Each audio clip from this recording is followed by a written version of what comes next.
You. What up? All right. We got another one from MrBallen. Another one from MrBallen. Another top three photos with disturbing backstories. Top three photos with disturbing backstories. I'm still messed up from the last one, the Nutty Putty Cave. You know, it's something about them. Them claustrophobic situations that people put themselves in. That's you know, I don't understand it, but yeah, top three photos. Another one from MrBallen. Let's go. Today, I'm going to share with you 3 progressively more disturbing stories, and at the end of each of them, I'm going to show you the picture or pictures that are famously associated with that story. But before I get into today's stories, if you're a fan of the strange, dark, and mysterious delivered in story format, then you've come to the right channel, because that's all I do, and strange, I dark, and mysterious 5 times every week. So if that's of interest to you, please cut all the Waldos out of a Where's Waldo book and give it to the like button for their birthday. Also, please subscribe to this channel and turn on all notifications so you don't miss anything. That's a cruel prank. All right, let's get into today's stories. I'm gonna be looking for Waldo forever. Okay. Red hair. In March of 2015, 22-year-old Sailor Gilliams and her good friend Brendan Vega, who was also 22, decided they wanted to go hiking. Now, they were both highly inexperienced hikers, so when they were looking in the area for places to go hiking, they were looking for novice trails, things that they would be able to manage. Good. And they thought they had Smart. found one in Santa Barbara, California. And so they headed off in that direction and they took off on this particular trail. Santa Barbara. A little ways into their hike, and they started to feel like, man, the terrain here is pretty treacherous. This is way more difficult than we were expecting when we looked at the map. Turn and around. As they continued and they're climbing over these huge boulders, and it just seems totally like an advanced trail. They start to wonder, did we veer off the trail? Worried they might be lost, they turned around and began backtracking, hoping to find the trail and find some landmark that would allow them to confirm they Y'all were already on the right lost. trail. As they're backtracking, not only do they not find the trail, but they don't find any trail. They've managed to go completely off the path and are now in this kind of random boulder field that they have no idea where it is on the map. Navigating this terrain in the daytime with Boulder light field. would have been difficult, even for an experienced hiker. But now it's nighttime, they don't have flashlights, and they're jumping boulder to boulder, and Sailor at some point loses Boulder her footing field? and falls and fractures her leg. Brendan rushes over and tries to help Sailor stand up, but she can't move. And so Brendan tries to put her on his shoulders and starts walking with her. And that works for a little while until they're passing by this waterfall and they fall off of it and they come careening down, they smash on the ground, they survive the fall, but Brendan now has a broken elbow and Sailor now has a broken ankle on top of her broken Y'all leg. should have never Sailor's went in hiking. excruciating pain, and because of this fall, there's just no way Brendan's going to be able to lift her back up and keep walking. And so the decision was made that Brendan was going to go try to find help on his own, and that she would stay here and continue to yell for help in hopes that someone might hear her before Brendan got back. He takes off, and as soon as he's around the corner and gone, Sailor begins screaming for help, and she would continue screaming for help all through the night, well into the next day. About 24 hours after Brendan had left, he still had not returned, and at this point, Sailor's in and out of consciousness. She knows that she's going downhill quickly unless someone finds her. By the following afternoon, Brendan is still not back yet. So laying face down in the mud with flies buzzing all over her head, she was helpless and Face trapped, down. and there was nothing she could do but wait until either a miracle occurred and someone found her, Face or down. most likely she just dies. So at the same time that Sailor and Brendan are going through this horrible ordeal, 3 totally unconnected people decide they want to blow off work and school and just go escape into nature. And so they settle on a hike that would bring them to a waterfall in Santa Barbara, California. Even though this waterfall was a popular tourist attraction, That's the one it they was fell very in. difficult to get to it. It basically required 45 minutes of almost uphill climbing across boulder fields. Very dangerous, and it's not something for a novice hiker to be doing. So That's reach what the they were parking lot, doing. They take off on this hike, and when they're just at the base of the waterfall, instead of taking the main trail up to the top, The three hikers decide, let's actually go around off the trail to this pocket of boulders over here where there's a couple freshwater pools that have formed underneath the base of the waterfall. So they leave the main trail and they're climbing over these huge boulders. It's very dangerous. And at some point, one of the hikers starts taking pictures as they're kind of going across these boulders. Through the viewfinder, as they're taking pictures, they notice something out of the corner of their eye that's in frame. It was like this red flash of something. And so the hiker puts their camera down and she looks down where she sees this red, and she can tell right away that it's someone's hair. It's a girl's dyed red hair. And it was Sailor. The hikers went down to Sailor and they called 911, and they came in, they airlifted her out of there, and Sailor would actually make a full recovery. Unfortunately, Sailor's friend Brendan did not make it. They found his body about 100 meters away from where she had been laying. After the ordeal, a woman 100 meters pictures and had spotted Sailor out of the corner of her eye. She went to her camera and was flicking through some of the pictures she had taken during the hike. She had inadvertently taken a picture of Sailor before they had found her. So had it not been for these hikers being where they were and taking those pictures and noticing her red hair, this picture almost certainly would have become the last picture of Sailor Gilliam's alive. Dang. How was he found 100 meters away? Jolie Callan was this little 4'10", 18-year-old girl from Alabama who, despite her tiny stature, had a huge personality and was incredibly popular. Everybody seemed to love this girl. In 2015, Jolie had just graduated high school and was planning to move away from her town and go to college outside of Alabama, and she was really excited about it. But she had a bit of a problem because she had this boyfriend named Lauren Brunner who she had repeatedly tried to end the relationship with because he was so possessive, but she hadn't been able to successfully break up with him yet. Every time she tried to, he would threaten that he was going to hurt himself or that he was going to hurt her if she ever left him. Just leave. And so she never quite followed through. But with college on the horizon and to her what felt like this fresh start once she left Alabama, she finally pulled the plug on her relationship with Lauren and made it very clear that they are done. And she was firm on that decision even when Lauren did start lashing out and yelling at her and pleading with her and doing everything he could to win back her affection, but it just wasn't going to work because she had moved on. For weeks, Lauren was trying to convince Jolie to change her mind, but again, Jolie just stayed firm on her decision. And after quite some time, it seemed like Lauren had finally got the message because his messages and cries for her to change her mind had stopped, and there was finally a little bit of distance between the two of them. On August 29th, 2015, Lauren would break that silence and would reach out to Jolie and ask her if she wanted to go for a hike with him, simply as friends. Jolie was naturally hesitant about this, worrying that, this hike as friends could very quickly turn into something more that she didn't want, but she did want to remain friends with Lauren. He was very important to her. And so she reluctantly agrees to go on this hike. After Jolie responded to Lauren that she was willing to go, Lauren was really excited. And so he posted on Instagram this picture of himself looking, I guess, excited. It's hard to tell from the image, but the caption basically said that he was excited about going on this hike with her and that things were, quote, looking up. At the same time, after Jolie had given that answer to Lauren, after she had agreed, yes, I'll go hiking with you, she texted her friend jokingly, if something happens to me, you'll know who I was with. The next day, on August 30th, Lauren picks up Jolie and he begins documenting their trip on his Instagram page. Jolie gets in the car and he takes a picture of her and he captions it, on our way to go hiking. The second image that he uploads is of Jolie walking her dog Kiba in a parking lot. It appears that this lot is at the base of the hike they're about to go on. The third image shows Jolie standing on a rock overlooking this forest, and she's holding her dog Kiba. And it's clear, based on this picture, that now they've actually begun the ascent up this trail. The fourth and final picture that was uploaded to his Instagram page shows Jolie standing on a rocky cliff, and she's holding her own camera up and she's taking pictures out over this valley. And the picture was captioned, Jolie the photographer. Immediately after this picture was taken, Lauren would shoot Jolie twice and push her off of that cliff. He was sentenced to 52 years in jail and bragged to the inmates he was with that if he couldn't have her, no one could.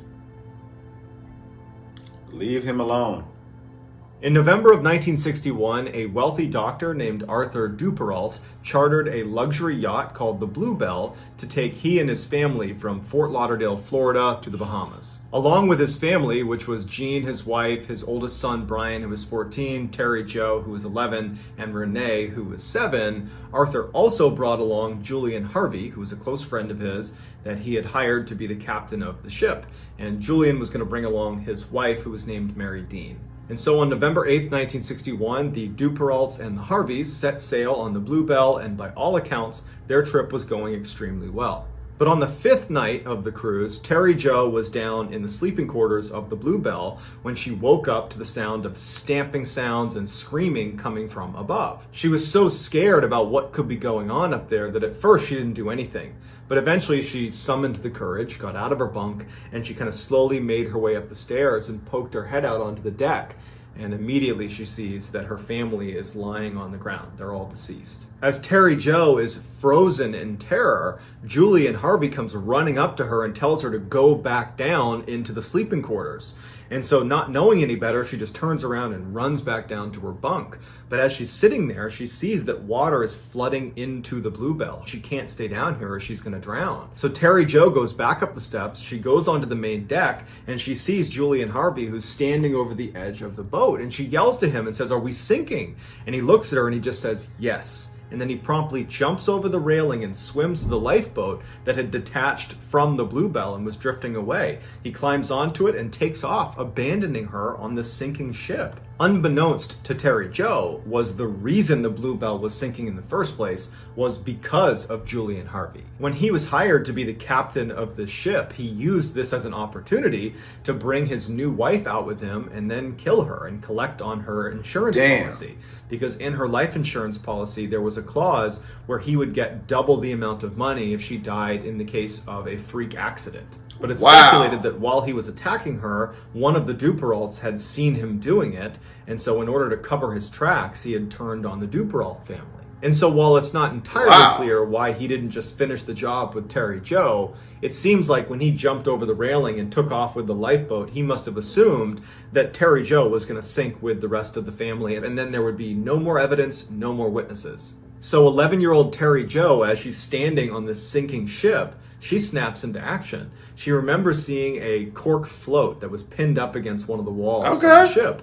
And she runs over and she undoes it. She puts it on the water. She climbs on top of it just as the Bluebell sinks under the surface of the water and disappears. And so now she's just stranded out in the middle of the ocean. She's got no food, no water, no shelter from the sun on this little dinky cork float. Over the next couple of days, as she drifted along aimlessly in the ocean, her cork float would begin to disintegrate, and she would have to start positioning her body on the float so there wasn't much weight on it because it was basically beginning to sink. And the only position she could find that worked was by dangling her feet in the water. So she's half on this cork float, half of her body is in the water. And so what began happening is parrotfish began swimming up and biting her toes, her feet, her legs, but she couldn't do anything about it. She couldn't put her legs on the corkboard or it would sink. After 2 days of balancing precariously on this cork float, the parrotfish disappeared and a bunch of dolphins surrounded her. And later she would go on to say that this was the only part of this horrible ordeal where she felt some sort of comfort.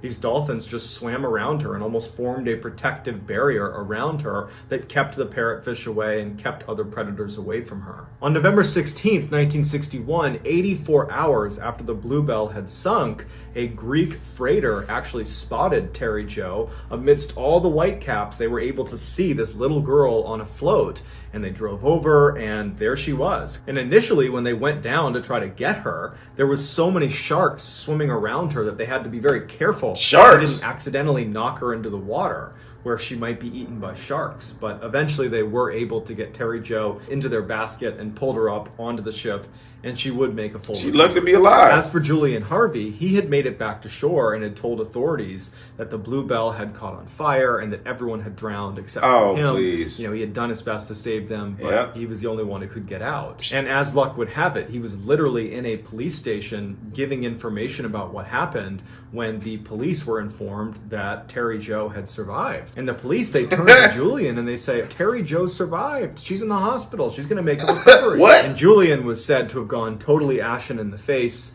and then kind of composed himself and said, "Why, that's wonderful." Julian quickly excused himself and fled to a Miami hotel, and the next day he was found dead in his hotel room. This is the picture of Terry Jo that was taken by one of the Greek sailors right when they pulled up alongside her before they pulled her onto their ship. This image would soon appear in publications all over the world. Despite Terry Jo's horrifying ordeal, she would go on to live a very normal life and would have 6 children of her own. So that's going to do it, guys. Let me know what you thought of these 3 stories in the comments, and I will pin the best comment at the Yeah. That's why you gotta be careful about them life insurance plans. He had a plan. You know, he probably set that plan, the life insurance plan, it was double on his wife. He knew what he was doing. She probably had no idea about the insurance plan.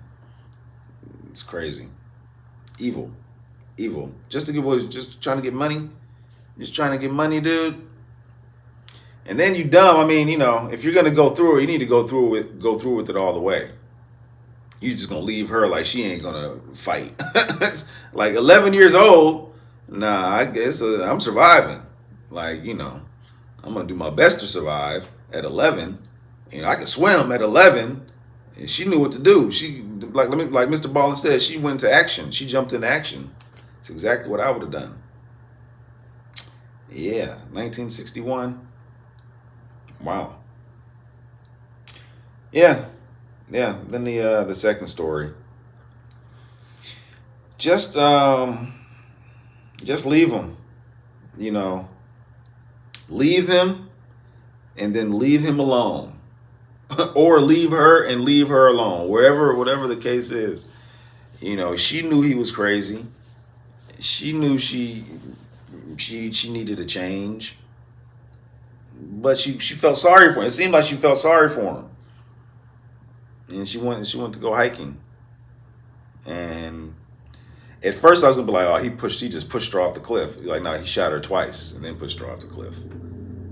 So I mean, it didn't matter if they went hiking or not. He was gonna do something to her. He was gonna find a way.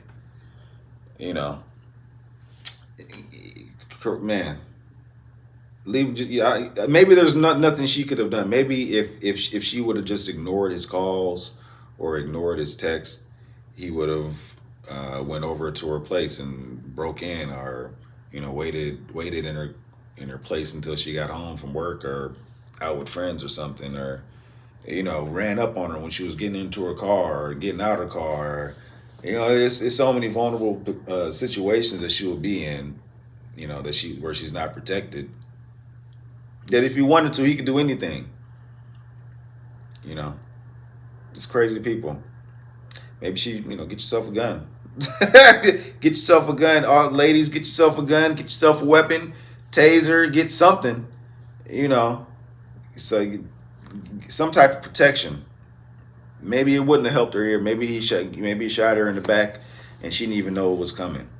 But maybe if she even got a sense that something was about to happen, pull that thing out and be like, "Get back!" That's what I would tell. You know, I got seven sisters. Get a weapon. Get a weapon, please. And yeah, the first story.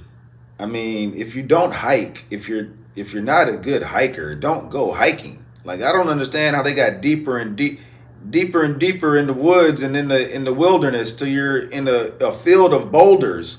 Then you decide, you know what, we're just gonna go across. We're gonna go over these boulders and get to the other side and stop. Turn around. At the first sign that it was uncomfortable or too hard, turn around. Like, I don't understand. Stop it.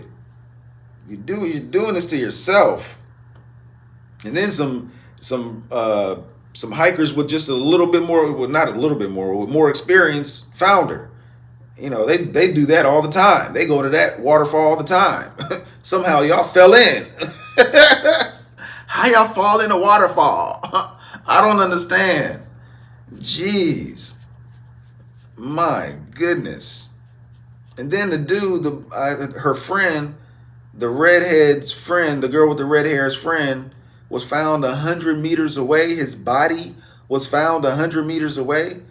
So he left, after he left her, He only made it 100 meters. What did he? What did the animal get him? What happened there? Did he trip and fall and break something? They got listen, man. I don't know. I bet she never went in the woods again. That's crazy. That's a crazy, crazy story. But yeah, the photos. The photos were disturbing. The phone photos of the dude that was taking Instagram pics. He knew exactly what he was going to do, and he's sitting there, you know, sharing. Looked like a regular morning he was sharing, like he was trying to get back his girlfriend, but he was trying to kill her.